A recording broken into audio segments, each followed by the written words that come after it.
সরকার থেকে কোনো সহযোগিতা আমরা না দুর্যোগ ত্রাণ মন্ত্রণালয়ের মাননীয় মন্ত্রী মামলা করে। তবে আমরা আশাবাদী আলোকিত লালমনিরহাট গঠন করার পর অনেকটা এই কেসেও দমন হয়েছে। মাদক ক্যাসিনোর বিরুদ্ধে আপনারা জানেন যে মাদক ক্যাসিনোর বিরুদ্ধে আমাদের আলোকিত লালমনিরহাটের উপকার গণপ্রজাতন্ত্রী বাংলাদেশ সরকারের দুর্যোগ ও ত্রাণ মন্ত্রণালয়ের মাননীয় মন্ত্রী আমাদের নয়নের মণি অধ্যক্ষ আসাদুল হাবিব দুলু মহোদয় যেখানে লালমনিরহাটকে মাদক ক্যাসিনো জুয়া সহ বিভিন্ন সামাজিক অপরাধ মুক্ত ঘোষণা করেছেন, আলোকিত লালমনিরহাট ঘোষণা করেছেন। ইতিমধ্যে আপনারা জানেন যে এই আলোকিত লালমনিরহাট ঘোষণা করার পর সীমান্তবর্তী মোগলহাট এলাকা সেখানেও কিন্তু অলরেডি 90% মাদক মুক্ত করা সম্ভব হয়েছে। কি করে এই মাদক ক্যাসিনো সম্রাটরা এখনো আমাদের সাধারণ জনগণের উপর হামলা করার সুযোগ পায়? আরিফুল একজন শিক্ষক সমাজের সবচেয়ে সম্মানের ব্যক্তি, শ্রদ্ধার ব্যক্তি।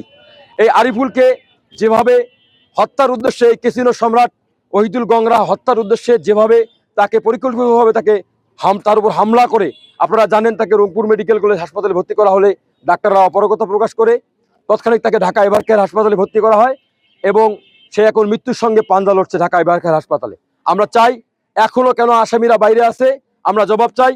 প্রশাসনের ঊর্ধ্বতন কর্তৃপক্ষের নিকট জেলা পুলিশ সুপার মহোদয়, জেলা প্রশাসক মহোদয়, জেলা পরিষদ প্রশাসক জনাব AK মঈনুল হক মহোদয় সহ সকল ঊর্ধ্বতন কর্তৃপক্ষের নিকট দৃষ্টি আকর্ষণ করব, খুব দ্রুত সময়ের মধ্যে আগামী 24 ঘন্টার মধ্যে যেন এইসব দুষ্কৃতিকারীদের ধরে শাস্তির আওতায় আনা হয়। সমাজের সচেতন নাগরিক, সে মাদক ও ক্যাসিনোর বিরুদ্ধে সজাগ ছিল এবং সে একজন শিক্ষক লালমনিরহাট পলিটেকনিক্যাল ইনস্টিটিউটে।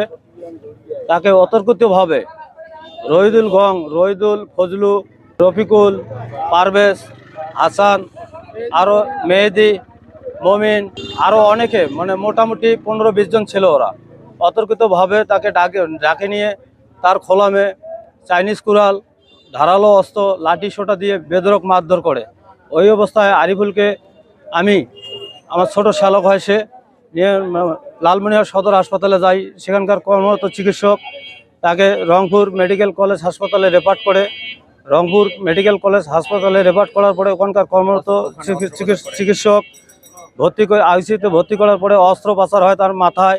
অস্ত্রোপচার করে সে জ্ঞান না আসার কারণে পরের দিনে আবার Rangpur medical college Dhaka ever care হাসপাতালে রেফার করে।